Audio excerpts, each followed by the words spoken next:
Line of control അഥവാ നിയന്ത്രണ രേഖയ്ക്ക് അപ്പുറത്ത് പാകിസ്ഥാൻ വൻ സന്നാഹങ്ങൾ ഒരുക്കിയിരിക്കുകയാണ്. പാക് സൈന്യം വലിയ തോതിൽ അവിടെ തമ്പടിച്ചിരിക്കുന്നു. പാക് ഒക്കുപ്പൈഡ് കാശ്മീരിൽ ഏതാണ്ട് 42 ലോഞ്ച് പാഡുകൾ തയ്യാറായിരിക്കുന്നു.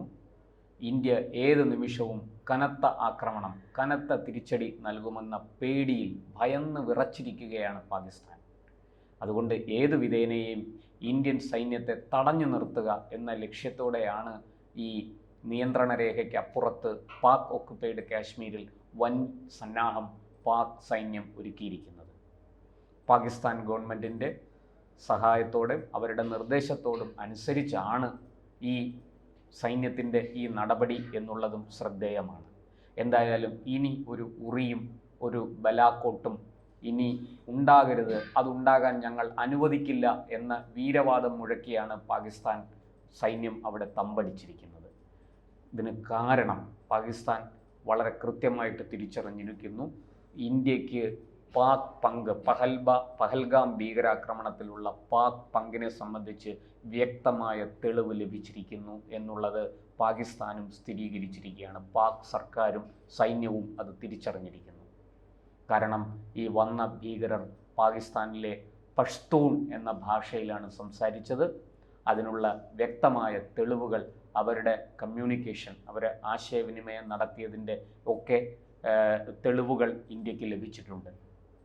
അതുപോലെ തന്നെ ഈ പാക് ഒക്കുപ്പൈഡ് കാശ്മീരിലും കറാച്ചിയിലും നിന്ന് ഈ ഭീകരർക്ക് നിർദ്ദേശം നൽകിയതും അവരെ ഇതിന് പരിശീലിപ്പിച്ചതും ഒക്കെ ആയ കൃത്യമായ ഡിജിറ്റൽ തെളിവുകൾ ഇന്ത്യക്ക് ലഭിച്ചിരിക്കുന്നു.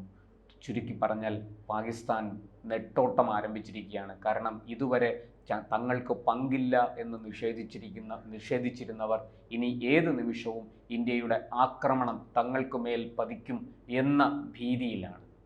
വളരെ കൃത്യമായിട്ട് 152 പാക് ഭീകരർ കാശ്മീരിലേക്ക് നുഴഞ്ഞു കയറിയിരിക്കുന്നു. അവർ കാശ്മീരിൻ്റെ പല ഭാഗങ്ങളിലായി തമ്പടിച്ചിരിക്കുന്നു എന്ന വിവരവും ഇന്ത്യൻ സേനയ്ക്കുണ്ട്.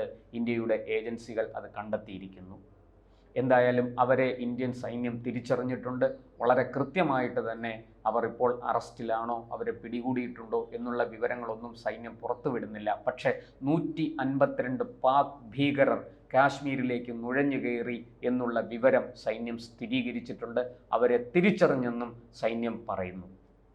എന്തായാലും നമ്മളെ സംബന്ധിച്ച് ഇപ്പോൾ പാകിസ്ഥാൻ സൈന്യം ഈ ലൈൻ ഓഫ് കൺട്രോൾ അഥവാ നിയന്ത്രണ രേഖയിൽ തമ്പടിക്കുന്നതിന് തൊട്ട് മുമ്പ് തന്നെ CCS മീറ്റിംഗ്, അതായത് പാക് സർക്കാരിൻ്റെ ക്യാബിനറ്റ് കമ്മിറ്റി ഓൺ സെക്യൂരിറ്റി, അവർ യോഗം ചേർന്ന ഉടനെ തീരുമാനിച്ചതാണ് ഈ ലൈൻ ഓഫ് കൺട്രോളിൻ്റെ സമീപത്തേക്ക് സൈന്യത്തെ വിന്യസിക്കുക എന്നുള്ളത്. അതിലേക്ക് ഉള്ള നിർദ്ദേശം പാക് സർക്കാർ കൊടുത്തു കഴിഞ്ഞു. വളരെ പെട്ടെന്ന് തന്നെ സൈന്യം ഈ ലൈൻ ഓഫ് കൺട്രോളിൻ്റെ അടുത്തേക്ക് എത്തി നിൽക്കുകയാണ്. ഏത് നിമിഷവും ഇന്ത്യ ആക്രമിക്കും എന്ന ഭീതിയിൽ എങ്ങനെയും അത് തടയണം എന്ന ലക്ഷ്യത്തോടു കൂടി, ഇല്ലെങ്കിൽ നാണം കെട്ടു പോകും. കാരണം രാജ്യാന്തര സമൂഹത്തിൻ്റെ മുമ്പിൽ, ലോകരാഷ്ട്രങ്ങളുടെ മുമ്പിൽ പാകിസ്ഥാന് വലിയ തോതിൽ തലകുനിക്കേണ്ടി വരും എന്ന് തീർച്ചയാണ്. ഈ പഹൽഗാം ആക്രമണവുമായി ബന്ധപ്പെട്ട തെളിവുകൾ കൂടി ഇന്ത്യ സമർപ്പിക്കുന്നതോടെ പാകിസ്ഥാന് ഒരു രക്ഷയുമില്ലാതെയാകും.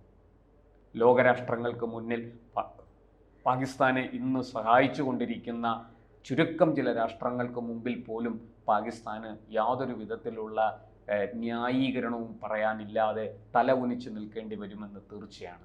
ഇന്ന് പ്രത്യക്ഷത്തിൽ പാകിസ്ഥാനെ പിന്തുണച്ചു വരുന്നത് തുർക്കി മാത്രമാണ്. എർദോഗൻ എന്ന അവിടുത്തെ ഭരണത്തലവനാണ് പാകിസ്ഥാന് കാശ്മീർ വിഷയത്തിൽ പിന്തുണ നൽകുന്നത്. പിന്നെ പരോക്ഷമായെങ്കിലും ഭയന്നിട്ടാണ് എങ്കിലും പാകിസ്ഥാനെ പിന്തുണയ്ക്കുന്നത് ഇറാനാണ്. ഇപ്പോൾ ഇന്ത്യയുടെയും ഇസ്രയേലിൻ്റെയും ഒക്കെ, ഇസ്രയേൽ നിലവിൽ അവരുടെ ഏറ്റവും വലിയ ശത്രുവാണ്. ഇന്ത്യയുമായിട്ട് ചില വ്യാപാര ബന്ധങ്ങളുണ്ട്, അത് തകർക്കാൻ ഇറാൻ ഇഷ്ടപ്പെടുന്നില്ല. അതുകൊണ്ട് മാത്രമാണ് പ്രത്യക്ഷത്തിൽ വന്ന് പാകിസ്ഥാനെ പിന്തുണയ്ക്കാത്തത്. പക്ഷേ നമുക്കറിയാം, ഈ പാലസ്തീൻ വിമോചന പോരാളികൾ എന്നറിയപ്പെടുന്ന ഹമാസ് ഭീകരർ, ആ ഹമാസ് ഭീകരർക്ക് ആളും അർത്ഥവും കൊടുത്ത് സഹായിക്കുന്നത് ഇറാനാണ്. അതുപോലെ യമനിലെ ഹൂതികളെയും അതുപോലെ ഹിസ്ബുള്ള എന്ന ഭീകര സംഘടനയെയും ഒക്കെ ആളും അർത്ഥവും ആയുധവും കൊടുത്ത് സഹായിക്കുന്നത് ഇറാനാണ്. നമുക്ക് എല്ലാവർക്കും അറിയാം. ഇസ്രയേലിനെതിരെ യുദ്ധം ചെയ്യാൻ ഇവരെ ഇളക്കി വിട്ടിരിക്കുന്നത് ഇറാനാണ്. എന്നിട്ട് ലോകമെങ്ങുമുള്ള മുസ്ലിങ്ങൾ ഒരുമിക്കണമെന്നും ഇസ്രായേലിനെ തുടച്ചു നീക്കണമെന്നും ആവശ്യപ്പെടുന്ന ആ ഇറാൻ ഇന്ത്യയോട് ഒരു മൃദു സമീപനം സ്വീകരിച്ചിരിക്കുകയല്ല, മറിച്ച് ഇന്ത്യയുമായിട്ട് ചില വ്യാപാര ബന്ധങ്ങൾ നടക്കുന്നുണ്ട്. ചില വ്യാപാരങ്ങൾ നടക്കുന്നുണ്ട്. ആ വ്യാപാര ബന്ധം മുറിഞ്ഞു പോകാതിരിക്കാനാണ്, അല്ലെങ്കിൽ ആ നഷ്ടം ഉണ്ടാകാതിരിക്കാനാണ് പ്രത്യക്ഷത്തിൽ പാകിസ്ഥാനെ പിന്തുണച്ച് വരാത്തത്. പക്ഷേ ഇറാൻ സഹായിക്കുന്ന, ഇറാൻ്റെ സഹായം നേടുന്ന ഹമാസ് ഭീകരർ പാകിസ്ഥാനെ സഹായിക്കുന്നുണ്ട്, ലഷ്കർ ഇ തോയ്ബയെ സഹായിക്കുന്നുണ്ട്. ഇവരെല്ലാവരും ഒത്തുചേർന്നാണ് ഈ കാശ്മീരിലെ പഹൽഗാം ആക്രമണം ആസൂത്രണം ചെയ്തത് എന്നിപ്പോൾ വ്യക്തമായിരിക്കുകയാണ്. അതിൻ്റെ തെളിവുകളുമായിട്ടാണ് ഇന്ത്യ മുന്നോട്ട് വന്നിരിക്കുന്നത്. അതുകൊണ്ട് തന്നെ ഏത് നിമിഷവും ഒരു കനത്ത തിരിച്ചടി പ്രതീക്ഷിക്കുന്നു പാകിസ്ഥാൻ. ഇപ്പോൾ ഇന്ന് വൈകിട്ട് നമ്മുടെ കേന്ദ്ര ക്യാബിനറ്റ് യോഗം ചേരുന്നുണ്ട്. പ്രധാനമന്ത്രി നരേന്ദ്രമോദിയുടെ നേതൃത്വത്തിൽ ആ യോഗത്തെ തുടർന്ന് നാഷണൽ സെക്യൂരിറ്റി അഡ്വൈസർ അജിത് ഡോവലുമായിട്ടും പ്രധാനമന്ത്രി കൂടിക്കാഴ്ച നടത്തുന്നുണ്ട്. അജിത് ഡോവൽ ഇതുവരെയുള്ള കാര്യങ്ങൾ പ്രധാനമന്ത്രിയോട് വിശദീകരിക്കും. ഇനി എന്താണ് ചെയ്യാൻ പോകുന്നതെന്നും അദ്ദേഹം വിശദീകരിക്കും. വളരെ കൃത്യമായിട്ട് മാധ്യമങ്ങൾക്ക് നിർദ്ദേശം കൊടുത്തു കഴിഞ്ഞിരിക്കുന്നു. ഒരു കാരണവശാലും ലൈവ് സംപ്രേഷണം പാടില്ല. നേരിട്ടുള്ള സംപ്രേഷണം ഈ കാശ്മീരിൽ നിന്ന് നിരോധിച്ചിരിക്കുകയാണ് കേന്ദ്ര സർക്കാർ. എല്ലാ മാധ്യമങ്ങളും ഇത് അക്ഷരം പ്രതി പാലിച്ചില്ലെങ്കിൽ കടുത്ത നടപടി നേരിടേണ്ടി വരും എന്ന മുന്നറിയിപ്പും ഇന്ത്യൻ സർക്കാർ ഈ മാധ്യമങ്ങൾക്കും മാധ്യമ മേധാവികൾക്കും നൽകിക്കഴിഞ്ഞു. അതായത് ഒരു തുറന്ന യുദ്ധത്തിലേക്കാണോ ഇന്ത്യ പോകുന്നത് എന്നൊരു സംശയം ഇവിടെ ഉരുത്തിരിഞ്ഞിരിക്കുകയാണ്. പക്ഷേ ഒരു കാര്യം തീർച്ചയാണ്, ഇപ്പോൾ ഈ നദീജലം എന്ന് പറയുന്ന ആ ഉറി ഡാം തുറന്നു വിട്ട് ഝലം നദിയിൽ വലിയ വെള്ളപ്പൊക്കം ഉണ്ടാക്കിയിരിക്കുകയാണ് ഇന്ത്യ. അത് പാകിസ്ഥാനെ സംബന്ധിച്ച് അത് വലിയ തിരിച്ചടി തന്നെയാണ്. അതിൻ്റെ തീരത്ത് താമസിച്ചിരുന്ന ആൾക്കാരെ എല്ലാം പാകിസ്ഥാൻ ഒഴിപ്പിച്ചു കഴിഞ്ഞു. ഈ നദീജല കരാർ ഇന്ത്യ മരവിപ്പിച്ചതോടുകൂടി പാകിസ്ഥാന് മനസ്സിലായി ഇന്ത്യ കടുത്ത നടപടികളിലേക്കാണ് പോകുന്നത്. ഇത് ചുരുക്കി പറഞ്ഞാൽ ചെറിയ സംവാദങ്ങളോ ഡയലോഗുകളോ അല്ലെങ്കിൽ നയതന്ത്ര തലത്തിലെ നീക്കങ്ങളോ ഒന്നും കൊണ്ട് ഇത് അവസാനിപ്പിക്കില്ല, ഇന്ത്യയെ മെരുക്കാൻ സാധിക്കില്ല എന്ന് പാകിസ്ഥാന് മനസ്സിലായി. അതുകൊണ്ടാണ് അവർ വളരെ പെട്ടെന്ന് സൈന്യത്തെ ഈ ലൈൻ ഓഫ് കൺട്രോളിൽ ഡിപ്ലോയ് ചെയ്തത്, നിയന്ത്രണ രേഖയിൽ വിന്യസിച്ചത്. എന്തായാലും ഒരു കാര്യം സത്യമാണ്, പാകിസ്ഥാൻ വളരെയധികം ഭയന്നിരിക്കുന്നു. അത് അവർ ഒരു ഉറി അല്ലെങ്കിൽ ഒരു ബലാക്കോട്ട് അല്ലെങ്കിൽ ഒരു വ്യോമാക്രമണം ഒക്കെ അവർ പ്രതീക്ഷിക്കുന്നു. അതുകൊണ്ട് തന്നെ അത് തടയാൻ വേണ്ടുന്ന നടപടികളിലേക്കാണ് അവർ പോകുന്നത്. എത്ര കണ്ട് അവർക്കതിന് കരുത്തുണ്ട്, എത്ര കണ്ട് അവർക്കത് സാധിക്കും എന്ന ചോദ്യമാണ് ഇപ്പോൾ ഉയരുന്നത്. ഇന്ത്യൻ സൈന്യത്തിൻ്റെ കരുത്തിന് മുന്നിൽ, ഇന്ത്യൻ പ്രതിരോധ ശേഷിക്ക് മുന്നിൽ ഏതാനും മണിക്കൂറുകൾ പോലും പിടിച്ചു നിൽക്കാൻ പാകിസ്ഥാന് കഴിയില്ല എന്ന് രണ്ട് രാജ്യങ്ങളുടെയും സൈനിക ശേഷി തുലനം ചെയ്ത പ്രതിരോധ വിദഗ്ധർ പറയുന്നു.